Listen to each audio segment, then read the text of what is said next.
Much as we did last time, I think it was for Lower Decks, this title, Veritas, is a common Star Trek trope which uses Latin in the title, or it's a Latin title.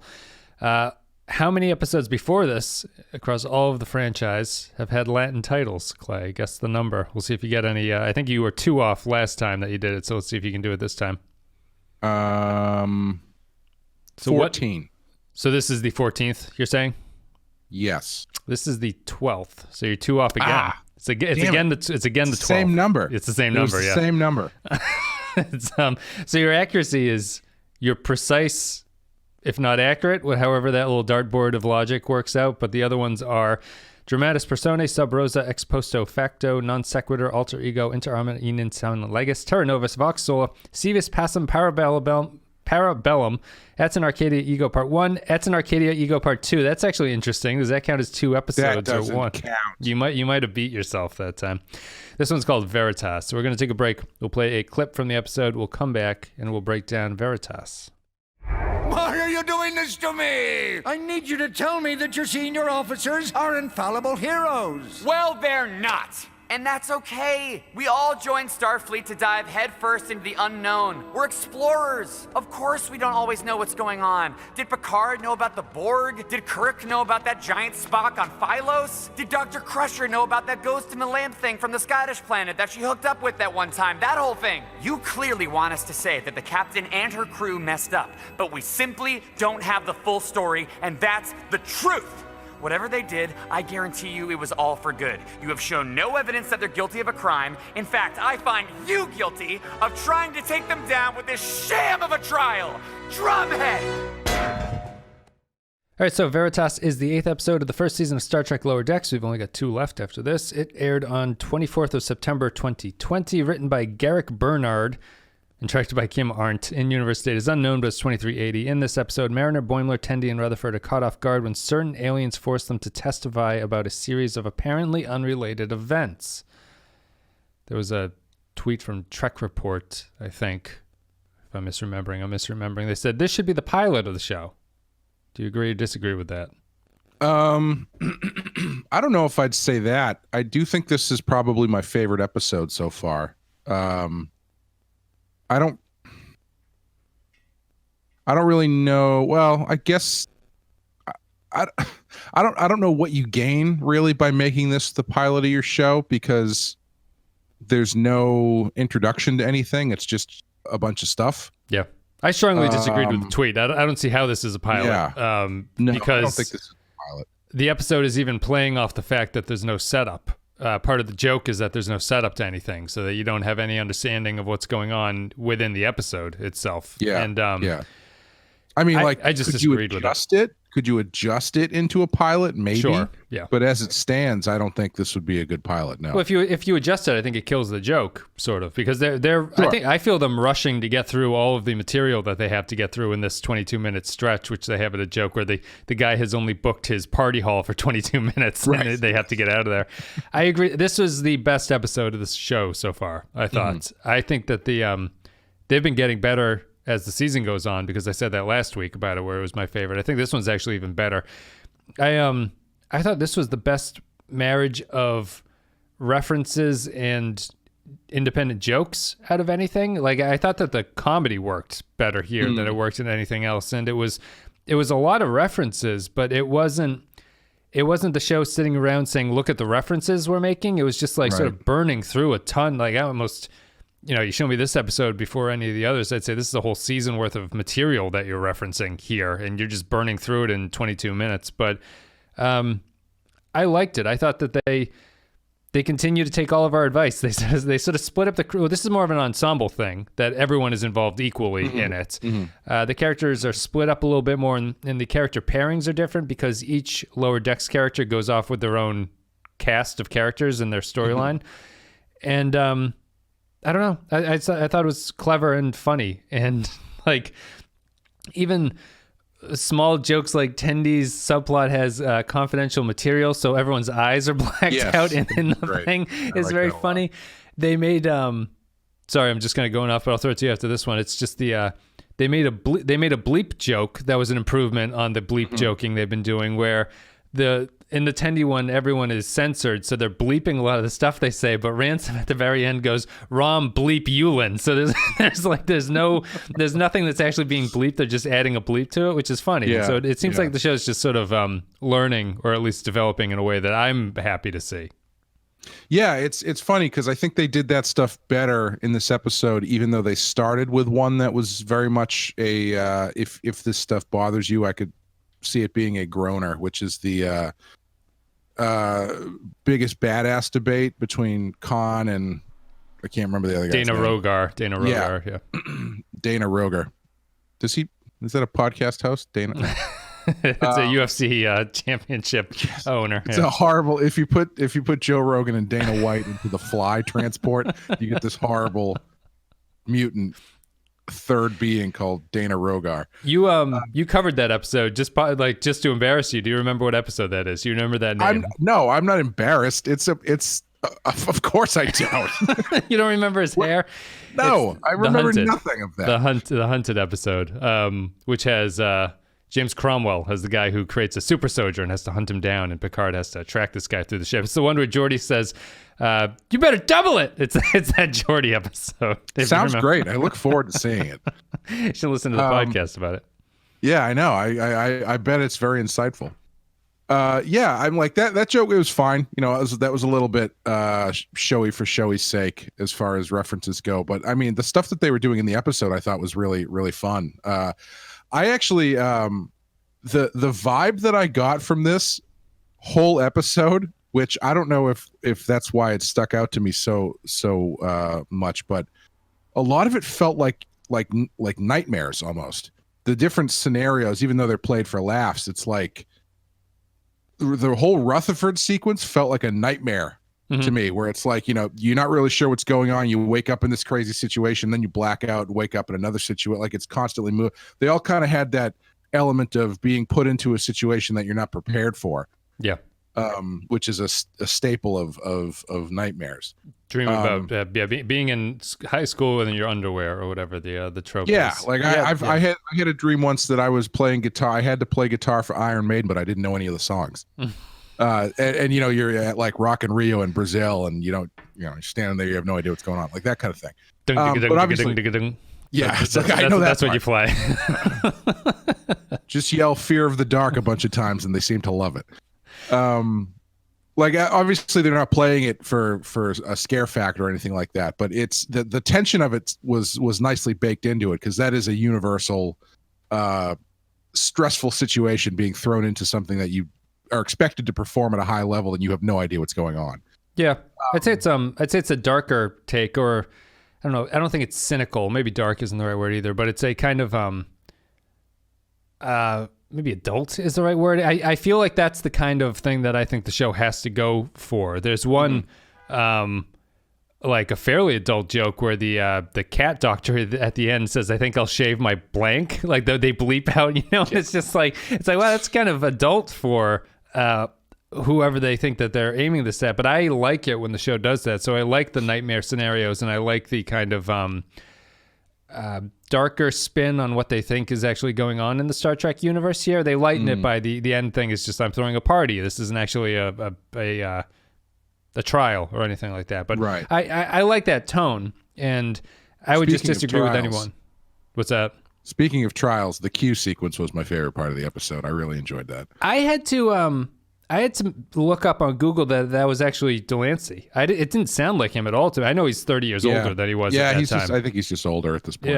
Yeah. Just I was when it aired, I knew he was in this episode, and I saw it, and I was like, oh, I was all prepared to come in with the opening question, being like, is it really a cameo if it's not the voice actor that you're expecting to be? Right, like, I was like, does that count as a thing? But it is him. He just sounds old.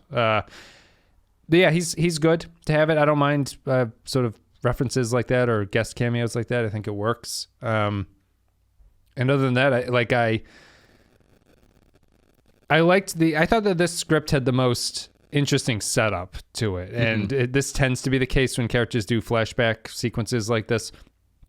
Have you ever seen the Community episode where it's a clip show, but all the clips they show are stuff that has never happened in any other show? Yeah, new clips. Yeah. A+. It's the same with Clerks Animated did that with it because Yes, the second they episode did, was a yes. clip show, but there was none of the clips you've seen before. I like the structure of this one. I just felt like the humor was working here. Whoever Garrick Bernard is, I think that he wrote the best script if it's not a room writing this, if he had any kind of input on it. But his jokes all worked. I thought that he flowed between the characters really well. I thought all the characters shined as different characters in this. Like even Rutherford, they brought back his Vulcan eye thing as like a main driver of his storyline. Tendi, I thought was funny. Did you have a favorite storyline out of all of them? I think I'm between Rutherford and Tendi. I think Tendi's actually wins out on me. It's got the great censorship jokes, and then it's got the guy saying they're scanning us, and then no, they're scanning, yes. no, they're scanning, no. It just all kind of worked. I know it all sounds subjective on the podcast, especially if I haven't seen it, but I thought this was the funniest episode. Yeah, I think they nicely structured it or wrote each sequence so that it wasn't just carbon copies of each other. They were all very different thematically they were the same about not being prepared and being caught in a situation you weren't ready for. Yep, being lower decks officers, not having information to understand what they're doing. Yeah, but the actual content I thought was really varied and fun. I think I liked Rutherford's the best just because it allowed them to do so much with him blacking out and then subverting that joke by having him rely on blacking out to get out of the Gorn wedding situation, but then he wakes back up and he's still at the Gorn wedding. A Gorn wedding. Yeah. But I also like some of the I like the subtler stuff that they were doing. Like there was did we cover Ready Player One? No. I watched it maybe last year or something, and the weird thing that I found about that movie was it was top to bottom full of references to stuff. And like that's the reason I never wanted to see it, because it's like, oh boy, it's going to be like, oh, everybody look, it's the DeLorean. Oh, do you remember Freddy Krueger? But the thing that surprised me about that movie was how little of that stuff got called out. Like they're doing it, they're showing it to you. Yeah, there's a sequence where he's driving around in the DeLorean from Back to the Future, but nobody's like pointing it out and going like, oh man, I remember, you know what I mean? Like they're not drawing attention to it. It just becomes part of the world, which makes it easier to swallow, I think. And I think this one has the best jokes that fall under that category too. Like I loved the headband over the ears thing when they're pretending to be Vulcans or Romulans or whatever. And stuff like that. I think that stuff works better when you do it and you don't draw attention to it, unless drawing attention to it is the joke. Yep. Just because it's referencing your Voyage Home is what I think of in that case. Yes. With Exactly. With Spock trying to hide himself. But I did also I really liked when he Rutherford knocked out the two Vulcans and the security guy referred to them as Spock over here. That's the kind of thing where it's like it's a reference, but nobody points out the fact that that's the only Vulcan name he knows. That's just the joke. Yep. Yeah. It's the same with Rutherford. That there's one sequence in particular that starts with where they're trying to steal the ship or whatever, and Shrax, who's the security officer, is climbing the leg of the ship. But it's very funny to me. He's like sort of like hump climbing the leg of the ship, and then the guard comes over. And it's kind of a Family Guy tone of humor where he's like, hey, you're, whatever he says this open, he's like, hey, you're attracting my attention. And then he's looking at him, he does the fan dance of Uhura's thing. And he's like, hey, now I'm distracted. I thought that they did, like you're saying, it's a lot of references without overtly saying what they were doing. Occasionally you do get that the Dana Rogar thing, they reference what that's from. They reference that it's a TNG activity and stuff like that. But the Uhura fan dance from 5, they don't reference what it is. It just seems kind of strange if you're unfamiliar with the material. I did appreciate the shout out to Sub Rosa though. Yep. When he mentions Crusher falling in love with the candle ghost, that's Sub Rosa, right? Yeah, he called it a torch or something though. Interestingly, it was like, you got the reference wrong. It is Sub Rosa, but it's a candle. Didn't he like that candle? Yeah, they referenced that. I did I did like that sequence where he was calling out all the reasons why all the instances in which they get into things they're not prepared for and how this trial is a sham, and then he just yells drumhead. And to wrap it up, I thought that they landed in a sweet spot of the lower decks officers aren't complete incompetence in the view of the senior officers. Like there's not a I think the earlier episodes almost ended up with like a sort of visceral hatred that was coming from the senior staff towards the lower deck officers, and here they treat them more as there's antagonism between them, but they're not completely different camps of loyalty, really. There's a relationship that's implied between the two of them, and I think I'd prefer that. I think outright hostility doesn't always suit those the storylines that they're trying to do, but I think if they do something more here where it's more nuanced and almost like they stick to the quote unquote heart of Star Trek, where Boimler gives a speech about like what it means to be in Starfleet, and the senior officers are appreciative of that, but then they end it with a little joke about what he has to do anyway. But I like the tone that they struck there.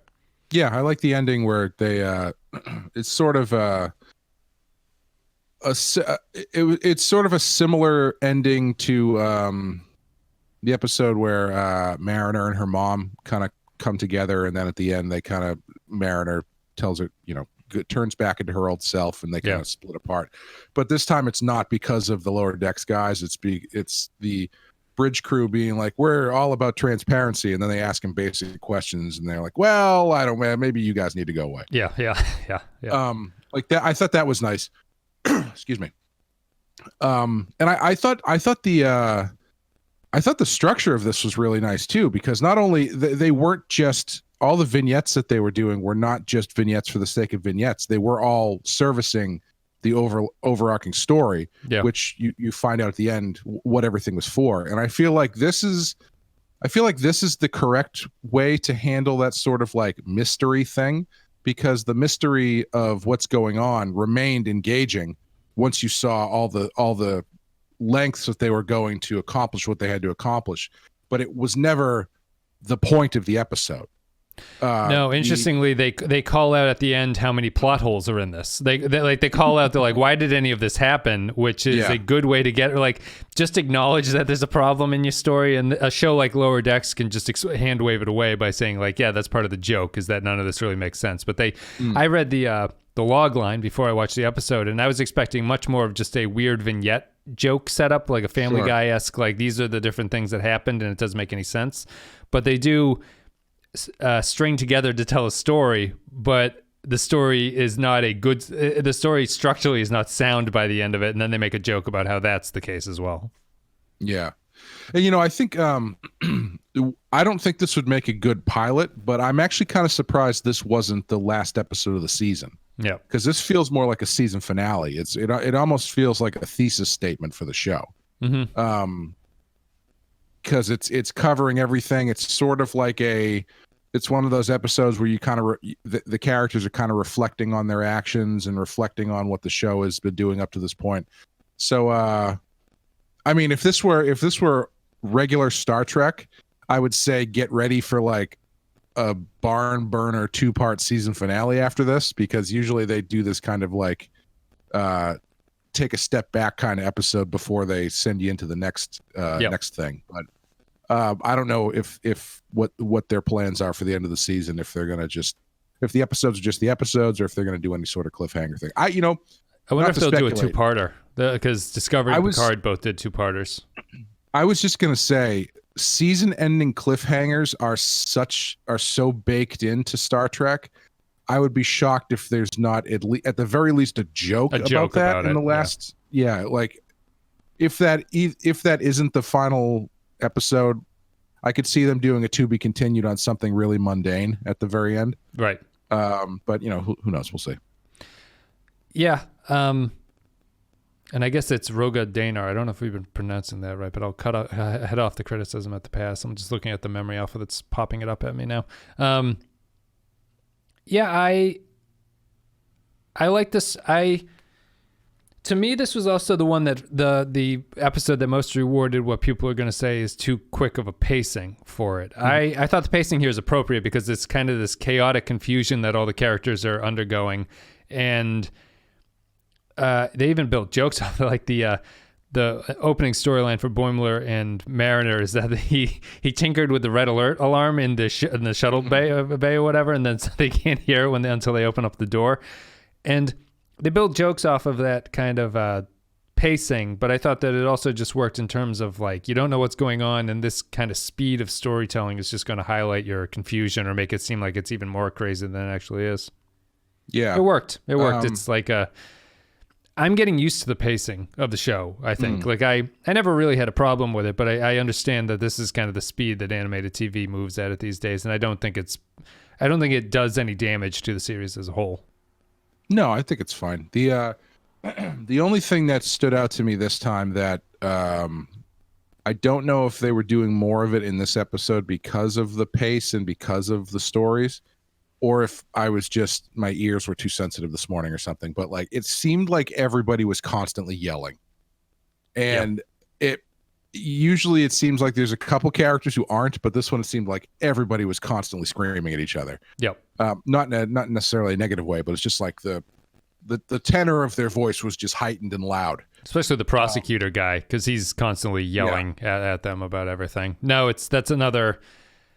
I don't even pin that to anime. That's a style that It's Always Sunny has made prominent, because I can't, like, I have a hard time getting into It's Always Sunny because I feel like every episode it just ends in the characters getting into an argument where it escalates to the point where they're all yelling at each other, and I find it very like unpleasant to listen to, even though I like the show enough, but I was just saying, I went through and I watched. I had never watched that show until a couple of years ago, and I went through and I watched the whole thing, and I really enjoyed it. I thought it was great. But my girlfriend, anytime she would come through and she's not paying attention to it, so she's only picking up like the tangential stuff, and she's like, "How are you watching so much of that show? They're just screaming at each other for the whole episode, it seems." Yeah. I'm like, you're right. That is what they I don't know why it's not bothering me, but yeah, it's really funny when they scream at each other. But it's the same with I had a hard time getting into the last podcast on the left because I think that their pacing, it takes a little bit to get used to, like the way that their conversation goes. You have to, when you first sink in, you're like, Jesus, like, is there any, like, are they ever going to stick on something? It seems like everything's a tangent until you get the sort of flow of how the show is actually operating, and you can sink into it. But this is speaking of tangents, this might just be old man corner, but have you noticed the sound mixing on streaming shows like across the board is terrible now?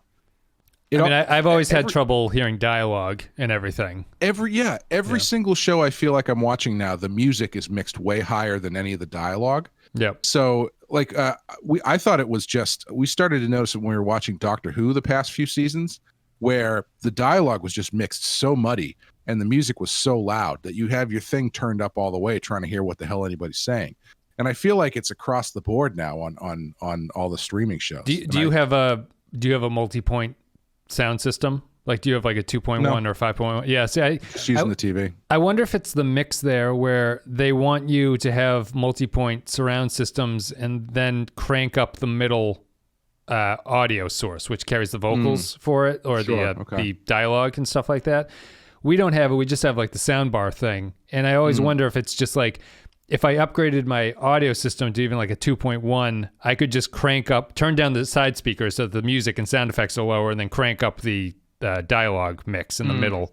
If that's the case, that seems like a stupid decision. They should just mix it properly from the start. The source that's coming in should be fine for me. And I don't know if it's just getting older, if the mix is bad. I don't know if it's a streaming thing. I've noticed it in TV and stuff too, I think. It might just be the way TV audio works. Well, I was wondering, because I think there's a big... I think streaming video is not as good as a lot of people think that it is. I think it breaks up, and there's a big loss of quality very quickly in some spots.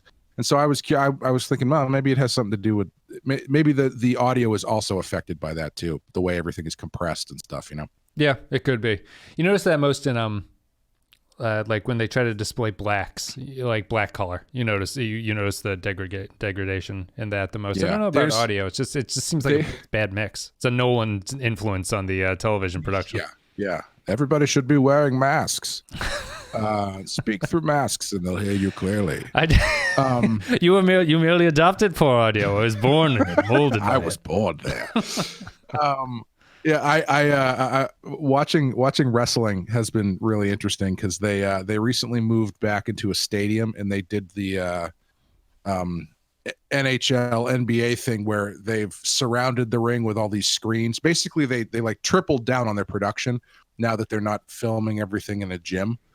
But what that means is, at least for the first week, they had more lasers than I've ever seen outside of a Star Trek episode. And a Discovery battle scene is just like that. Yeah. And so every time someone came out, all of these lasers and lights and shit would start going, and the cameras can't handle it. So what you end up watching is a person walks onto the screen, the lights go on, and all of a sudden it turns into like a hazy 8-bit video game. Sure. Because everything just shatters into pixels. So there are limitations on what they can do in broadcast, I guess. Yeah. Speaking of lights, did you see that the teaser for next week? That looked pretty fun. I ignored it deliberately. I don't know why. I have no idea why. I think just to avoid podcasting where I'm like, where'd happened to that scene in that episode? Mm-hmm. What does it look like, just for people who are unfamiliar? They go, it looks like they're going to be in the holodeck, and Boimler is running some holodeck program, but Mariner has rewritten it so it plays like a movie. Mm-hmm. So she plugs her thing on, and then everything starts looking like Discovery and the Kelvin movies where it's all hazy. And, gotcha. What's the word I'm looking for? The light things everybody hates. The flares.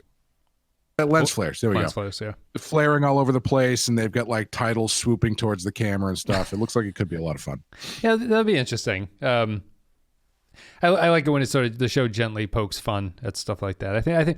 I don't think that's a problem that the show has actually had. I've been relatively happy with where they choose to get their comedy from in terms of how much of it is making fun of Star Trek and how much of it is referential or whatever you want to call it, or respectful. I don't know what the word would be, but sort of like putting it up on a pedestal and elevating it.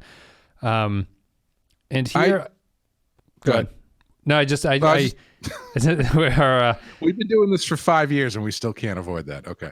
Well, I think that I guess I'm just trying to come up with any kind of problem I have for the show. I don't really have a problem for this show at this point. Like, I even feel that the criticism has died down of it a little bit, that people are kind of accepting it for what it is. How has the discussion of it at all? I guess what I'm saying is it making a mark, or is it sort of like had a flash at the beginning and now it's just like whatever? I think it's a flash at the beginning and now it's whatever. Just from our analytics standpoint, we get far less views on Lower Decks stuff than we do for the Enterprise coverage. It's like 3 times less almost across the podcast and the YouTube views. I think it has its core audience. I think it started off like even the aggressively anti Star Trek coverage kind of dropped off quickly. I feel like they thought it's a losing battle to continue fighting against Lower Decks on in some ways, which I would agree with, because it's not. The criticisms you can levy against Discovery and Picard in the short treks don't apply to Lower Decks because it's a different kind of show. And so once those bullets were used up, they didn't know what to do. So now I don't see many people talking about it really, which is kind of good, kind of bad. It's not bad. It's good. It's nice to have a Star Trek show come out that is not constantly overcovered, at least from my perspective of how I'm looking at it, as we cover it here, obviously. Yeah, I mean, I think if anything, that lends itself to being more of a dark horse winner. Winner's not the right word, but like, if there's underachiever or overachiever, I guess you. Yeah, if I want people to watch it, but if there are fewer eyes on it, critically and promotionally, even, it might lend itself to having a little bit more wiggle room to do some really interesting, fun stuff. I think the over promotion spurs a lot of backlash against it. Yeah. I think like the more you're flooded with it, the more you're just looking for a reason to be like, fuck this show. Like I'm tired of Star Trek Twitter.com telling me that this is the greatest thing that's ever happened. And they're not doing that for Lower Decks. Yeah. How much do you find that promotion of a show equals people are watching the show in your brain? because it's probably 100. It's probably 100%. I would assume it correlates perfectly with that. Although it's probably the opposite. The more that they're advertising, the less that people are watching it. But I don't know. Because I have always the USA Network plays so many shows. I don't know who's watching them. Like, I don't know anyone. I know one person who's watched Suits. Yep. And Suits was on for like 8 seasons. Or like same Burn with Notice. NCIS, which isn't on USA, I don't think, but who's watching it? The only person I knew who watched NCIS was my grandmother. Yeah, but it's the highest rated show on TV, I think, or it's up there for the past 50 years it's been on or whatever. Yeah. Yeah, and so it's I think that I think the shows that there are some shows that are just like workhorses that maybe don't get talked about a lot, but they're just there, and they do have a core audience that watches them quite a bit. And are probably hugely profitable. They probably make all the money for the network. You know, it's just NCIS is just earns everything else for it's the tentpole for all the other shows. Oh, totally. Yeah. So it's interesting. It's interesting how advertising in your brain correlates to, people are watching the show, or this is a popular show. Because I assume I would be surprised if there wasn't someone whose criticism of Lower Decks was like, nobody's talking about the show. Who's watching it? You know what I mean? That kind of thing. But but I assume people are watching it, but who knows?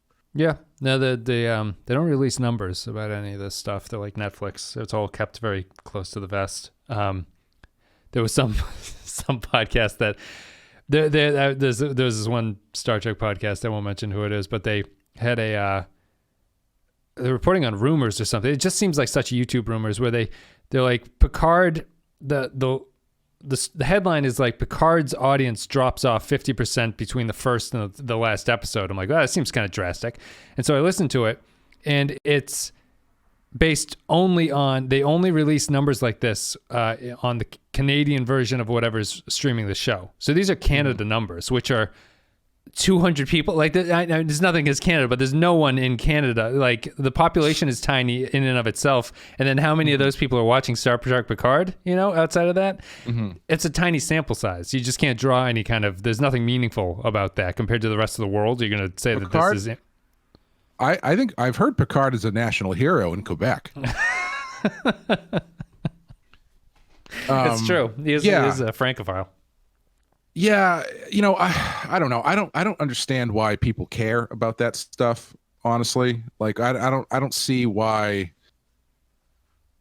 if you're reporting on numbers, real numbers or perceived numbers, I feel like you're missing the point of what you're doing. Well, I need to see what other shows do. How is that unusual for a show to have a 50% drop off from its pilot to its, that seems like a kind of a common thing to happen, I would assume. Yeah, I don't think it's that crazy. I mean, if you're going by comic book rules, generally you have first issue sells, yeah. The rule of thumb is like anything over 5 issues in a series, you're going to see a drastic drop off because you've got a huge pop for the first issue. And then they progressively dip as they go along, and they settle at a certain. So yeah, I mean, I would not be shocked to see the numbers fall that for any TV show. It doesn't have to just be Picard. But still, to my larger point, speculating on ratings or number, like I'm not. I personally am not coming to a Star Trek show for like a. The Wall Street Journal's analysis of Star Trek, how the franchise is doing monetarily and viewers. Well, I don't give a shit about that. It's the show that you're either talking about the show or you're wasting your time, as far as it's indicative of whether or not the show would continue, I guess, is that point. But I think that the new model almost makes ratings irrelevant because you can just get by with smaller numbers watching a show. So as long as people are subscribing to your subscription model, it's irrelevant how many people are watching it. HBO, if no one was watching HBO, but they had the same amount of subscription numbers, they'd be like, this is fine, whatever. Like, they're giving us money. It's maybe upsetting to the creators of the shows that no one is watching their stuff, but from a business being HBO's perspective, that seems fine to them. Like, there's no drop off there. I'm curious. Now here we go speculating about numbers and the futures of shows. After I said I didn't want to do that, but I'm curious as to whether or not CBS is going to end up taking the Netflix approach where they're just going to do 3 seasons of everything and then kill it because the reruns are more profitable than the new stuff. Yeah, and it's I assume it's the mentality you're talking about with the comic books, but I think it applies to everything, which is that the longer something goes, the less of an audience there is. So you just want to Netflix's model is just like you want to just keep flashing and flooding the home screen with new stuff that people are like, what the hell is this? And then they'll start watching it. You don't want the people to complain endlessly on the internet. How come I keep seeing the same goddamn movies on my Netflix home screen? Right. That's why if you look at even in your list that you have there, the images they use for those movies change like monthly. Yeah. Just to make it seem like it's new content, even though it's not. Yeah. No, it's all built around that. I would assume that they will. I don't know if Discovery's 4th season has been confirmed to this point. I don't know if that's the case, but I thought for sure Discovery's 3rd was going to be its final, but it seems less obvious that that's the case at this point. Which means it's going to be good because that's what's going to happen. The 3rd season is going to be fantastic, and then they're going to end it, and it's going to be like, it was so close. It'll just follow Enterprise's model. The original creators and writers will come back for the finale episode, and everyone will go, God damn it! Like, what the hell happened here? Right. I guess we're done with Veritas. That's. Do you have any final points for this one? We always tend to run low on we run short on Lower Decks episodes, and we end up talking about other things just because it is kind of a difficult show to talk about it outside of whether or not you think it's improving or whether or not it worked for you. I thought the script and the structure were interesting here. It held my attention in a way that the other Lower Decks episodes haven't. Almost. I was engrossed by the stories in a way that the other episodes hadn't managed to do, even though they all feel very fast. And I thought it was the funniest one out of all of them. Yeah, it was the least structured, like a classic Star Trek episode, but I do think it was really successful. It was well written and well put together.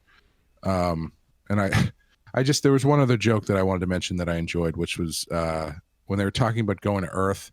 The Mariner said, "Earth is so boring. All you do is drink wine and hang out at vineyards," which if she had stopped there, I was like, yeah, okay, yeah, Picard joke. But then she said, "and soul food restaurants," which I was not expecting. So I like that. I like that quite a bit. That's the thing. That's the thing that I like is they seem to be leaning really heavily on TNG humor, which obviously, but it's when they slip in the Deep Space Nine type stuff that you're not quite expecting them to hit. That's when I really enjoy the references there. Yeah. I'm thinking of the only Enterprise reference I can think is the Suliban has been in a few episodes. Like they've mentioned Captain Picard in this show like 1,000 times. Yeah, I don't think they've said Cisco once.